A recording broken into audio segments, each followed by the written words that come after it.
Hey boys and girls, Ken Smith Fishing. Welcome. This week's fishing report actually is going to be the Bass Champs at Lake Travis. Now, by the way, for a quick Raven report, Derek Mundy went out and kind of had a slow day. He only caught 3 9-pounders Saturday for 32 or 34 pounds again. So, Derek Mundy, amazing, man. You're on a heck of a roll, and it's amazing because I'm sure that you're having to find different groups of fish, and that's just really impressive. So I heard you actually fished a whole different group of fish, and whatever you're doing, brother, keep doing it because you are flat putting it on us down here. But we went over to Travis, and I'm going to give you that report in a second. But one of the things I've really enjoyed as I've done this is meeting new guys. And I got to share with you all a story real quick. So I had a couple of guys reach out when I said I was going to come to Travis because I'd never been there and say, just kind of talk to me about how to run the lake, what not to run over, make sure you swing wide on those flats because the lake's down 20 feet. And one of those guys that reached out to me was a guy named Kenny Whitek. And I hope I pronounced that right, Kenny. And Kenny came up to us. Jim from Spark Energy and I were both there at the Spark Energy booth. And by the way, there'll be some folks at the Toledo Bend Bass Champs this weekend. And by the way, Chad told me to tell y'all that there's almost certainly no way that tournament's going to be canceled. There's a lot of talk, but the weather forecast is not that bad for Saturday at Toledo Bend. So I'm almost certain that worst case scenario it'll be a trailering event. But we were working we were just kind of hanging around the Spark booth there, helping people get signed up for Spark Energy to try to win the money over there. And I still don't know if anybody won yet or not. But this Kenny walked up, and he had this young man with him, and his name was, and I want to make sure I get this right, I believe it's Jasper Hunter. Let me make sure that's right. So it's Jasper Hunter. And by the way, if you saw Jasper from a distance, you would think he's a little guy, and you would think, well, he's a small man, but he's got great technique. I mean, you could just tell the way he's moving a bait and pitching an underhand and stuff. Come to find out, Jasper's 11. And the story that is just so cool to me, so Kenny's a very good fisherman. He actually won a Bass Champs tournament on Travis a couple of years ago, and I'm sure has his pick of people who would want to fish with him. He's fishing with Jasper because Jasper and his dad want to qualify for the championship. And Jasper's dad is Staff Sergeant Jeff Hunter, who's currently stationed in Afghanistan. And so Kenny committed to fish with Jasper until his dad gets home so that Jasper and his dad can fish the Bass Champs Championship together. I hope to meet you, Jeff. I hope you get a chance to see this. I'm always just so impressed at the selflessness of our fishermen and how good a bunch of guys it is. So I wanted to say hi to Jeff in Afghanistan, and I know there's other service members around the world that watch some of my videos. If you do and you think about it, throw me a comment below. Tell me where you're stationed. We just want to say thanks for your service, guys. That's a great deal, cool deal, and I'm really pleased to have got to meet Kenny and his stepmom, and Kenny and Jasper and his stepmom, John's wife, there on Friday night. So that was a lot of fun. All right, so let's jump and we'll do let's do this week's spark drawing real quick. I'm gonna take a cut. We'll do this. This is Sunday night here at Zavala, but let's do the draw real quick back when we get back in Richardson, which will be tomorrow, and I'll come back. Hey boys and girls, okay, this is going to be our spark drawing for the week. So all you got to do is go to sparkfishing.com and sign up to become a Spark customer to get in the weekly drawing. We do a drawing at the end of every month for non-Spark customers. You can sign up at the same place, Spark Fishing. If you're already a Spark customer, just go on there and let us know that you want to be part of the drawing. Just enter and you'll put your account number right there. So we do this every week. And also remember, this weekend will be the second Bass Champs East tournament on Toledo Bend. Nobody won the Spark money at the first tournament. So the highest finishing Spark customer in the top 10 will win $4 grand this weekend. So if you're fishing in the East and you have the ability as a Texas resident to choose who your energy provider would be, I would strongly urge you to consider doing that if you're going to fish Toledo Bend, because $4 grand, I think that would be probably more money than you would win for anything below maybe third place, even with a really big field. So here we go. Let's get a drawing here. I've been mixing them up with my hand, and let's see who we just drew right here. Daryl Poole from Manuel, Texas, Manuel, is our Spark drawing customer. Spark winner this week, $250. Daryl, if you get something in the mail from Spark, don't throw it away because it's going to be a gift card. So I'll reach out to him and let him know he's won. But again, anybody can enter that. Just become a Spark customer. Your name will go in the bowl. Do it at sparkfishing.com. Or if you can't be a Spark customer or you're hung up in a contract right now and you got an early termination fee, you can enter for the end of month drawing that we'll do one of those every month or for non-Spark customers as well. So thanks for tuning in. Let's go back to the fishing, guys. All right, so I don't know who just won that, but congratulations. That's our 5th or 6th winner. I believe that's our 5th winner in the Spark drawing. Cool stuff. This weekend, Bass Champs at Toledo Bend, nobody won that first event. So $4,000 on top of all the other Bass Champs, all the Skeeter money, all that money. There's $4,000 for a Spark customer, the highest finishing Spark customer in the top 10. So if we have somebody who's a Spark customer who's in the top 10, if we have 2, it'll be the highest, but I suspect somebody's going to win $4,000 in addition to a bunch of other money. We had $2,000 won at Falcon. This is great fun, guys. So thanks again to Spark. By the way, if y'all didn't see my boat video, I think I can slip it in right here. This is what it looks like now. All right, guys, I got to show y'all. I'm so happy with this. So I'm down here at Showtime. Hey, hello, Showtime. How's it going? So we were at my Ranger, and I got to tell you how pleased I am with this. We just sent them the Spark logo and said, go for it. And man, it is beautiful. So that's the raft. They did the design. I mean, they did everything. We just said, here's what we want to do. They set up the colors on it, and man, it looks awesome. That is so cool. I had never done a raft before. You see, we put a Spark logo on the floor there. That's what we got. We'll talk a lot more about it, what we're doing, but that is very cool. All right, so here is our footage from Travis.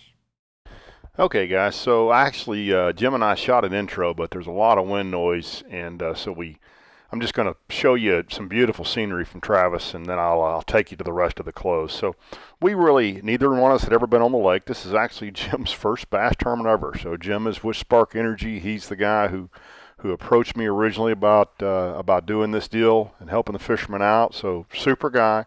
You guys will get to know him if you show up at some of the weigh-ins. He's been at most of the Bass Champs tournaments so far. So, and hopefully get to fish with him again. So neither one of us had ever been on Travis. Actually, neither one of us had ever even seen Travis. I did a little bit of research, talked to a couple of guys about how to run around, but basically I knew there had been a tournament on Travis the week before. I knew where that tournament had weighed in, and I decided we would just start right there, about 15 miles up the lake, right where they released, where I assumed they released those fish. And I thought we'd run there and catch a real quick limit, and that just didn't happen.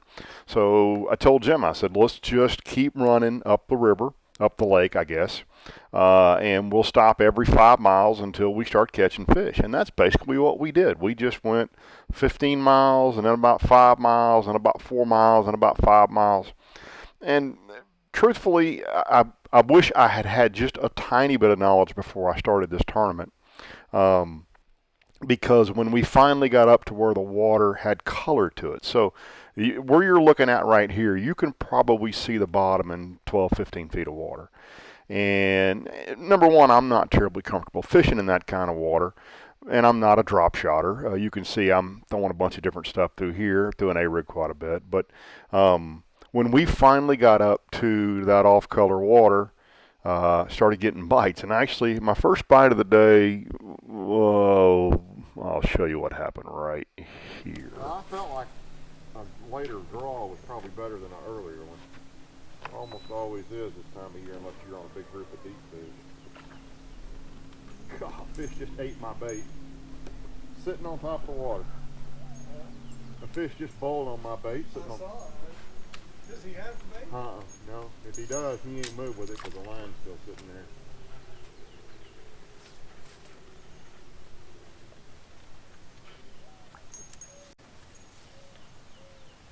He's still looking at it.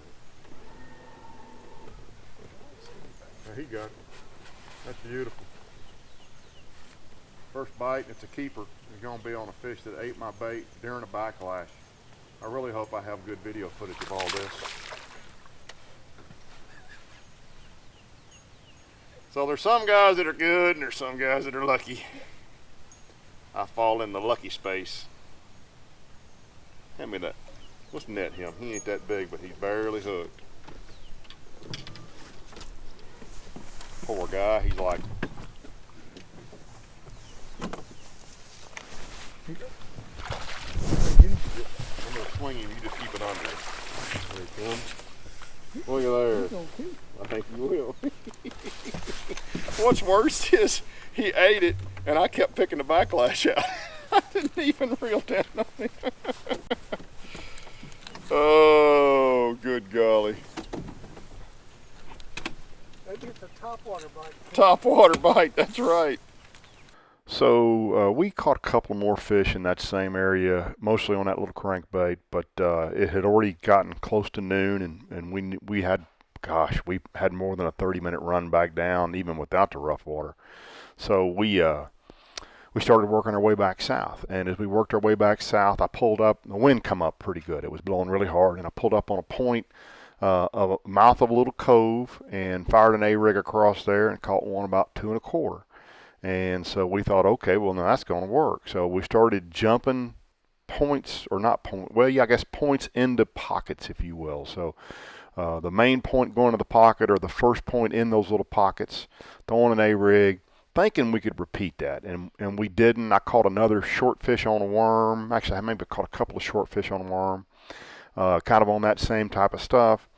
And then when we got pretty close back down to where we had started, back into that clear water, I did something that I should have done much earlier in the day, and it's a lesson I learned on Grand several years ago, and that is, don't just throw that A-rig out there and reel it back in. Throw it out there, let it fall to the bottom, reel it a few cranks, make sure it stays in contact or real close to the bottom. And it's a pain in the butt to do, because there's wood in this lake from where the lake's been really, really low, and you stay hung up, but you keep it in a strike zone and you get way more bites. And with maybe a half hour left, I started doing that, and I started getting bit again. Guys, I'm almost certain if you watch right when I stick this fish, that I had 2 fish on at the same time. The way it was pulling, you could feel them fighting against each other, and then all of a sudden one of them came off and they got a lot easier to reel in. So watch right here when I first stick this fish, and then all of a sudden it's going to get easier. Watch this. Oh, that's a good one, whatever he is. That's the wrong kind, Jim, but it's a big one. Don't say that. I know it's the wrong kind, it's too big. No, it's the right kind. It's the right kind. Son of a gun, look at there. I thought he was way bigger than that when he bit it. I threw it up there and let it fall all the way to the bottom and just slow rolling it.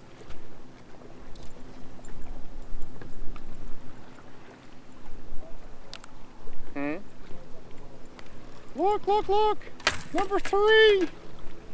It's taking us all day, but we're whittling our way on. Okay, what do we got?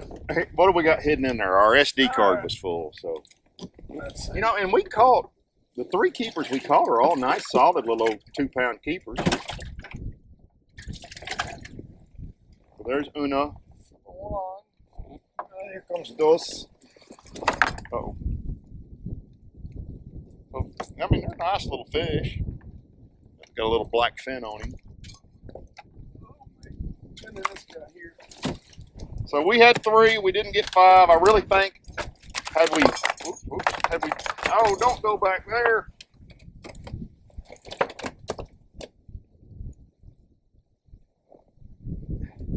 I really think, had we run all the way up there to start the day,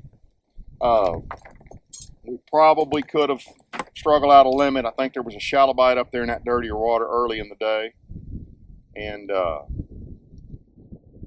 I think then if I had known, if I had paid attention to everything I've learned all these years of fishing and spent a little bit more time keeping that A-rig on the bottom, probably could have caught some fish. You know, it was tough. I mean, we probably only caught 7 or 8, 9 fish today, but it's fun. It's a pretty lake, and there's beautiful houses on this lake and beautiful scenery. I got a little bit of scenery I probably mixed in there for you guys too. So I would love to fish it again. So maybe we can come back down here and fish it again. I would not want to fish it in the summer when all them big boats are running. No, we passed a couple of those big yachts and thought I was coming out of the boat. Yeah, and with a gimpy back, that was no fun. But so anyway, there you go. So by the way, you guys saw at the start of the video here. So that was our. I'm losing track of our weeks on our draws now. I guess that's our third week, our fifth draw.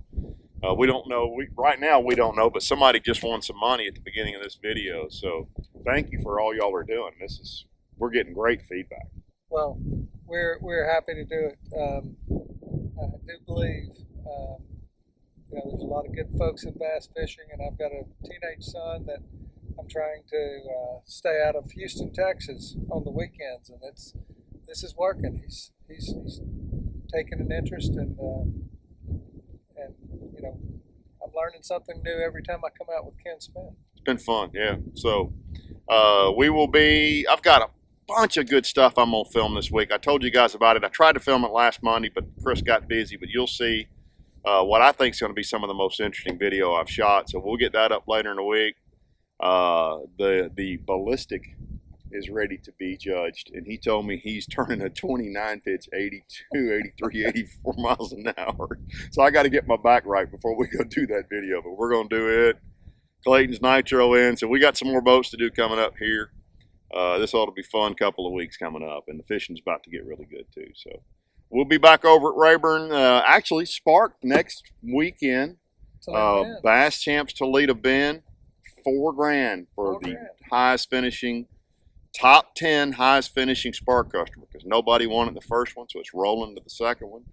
We're going to go to the weigh-in now and see if anybody won some Spark money out of the Central region. All right, let's go. And let's go maybe see if we can find a beer. Great idea. See you guys. We'll see y'all in a week or so. All right, there you go. So it's tough lake, but I really enjoy spending the day with Jim, and we had a good time, and I would fish that lake again. I'll fish with Jim again. So I don't think we're going to get to fish Toledo Bend this weekend. We got a bunch of stuff going on around Dallas. I'm trying to get the ballistic review done. Got a little bit of back issues. I don't need to get bounced around right now. So as soon as my back feels better, we'll get the ballistic done. And I've got some really cool stuff. I know a lot of guys don't watch my Thursday videos. You guys are going to want to watch. A lot of guys watch Tuesdays and don't watch Thursdays. You're going to want to watch this whole series of videos coming up with Chris from Classic Fiberglass here over the next couple of weeks. So tune in for those. And I got a video coming about crawfish that I think you guys are really going to enjoy as well. So thanks for tuning in. I'm not sure where we'll be this weekend. We'll probably be around Dallas, but we might sneak back down to the lake. But we'll certainly be back down to the lake, back down to Rayburn in the next few weeks, and get some more fishing footage up for you guys as well. Thanks for tuning in, guys.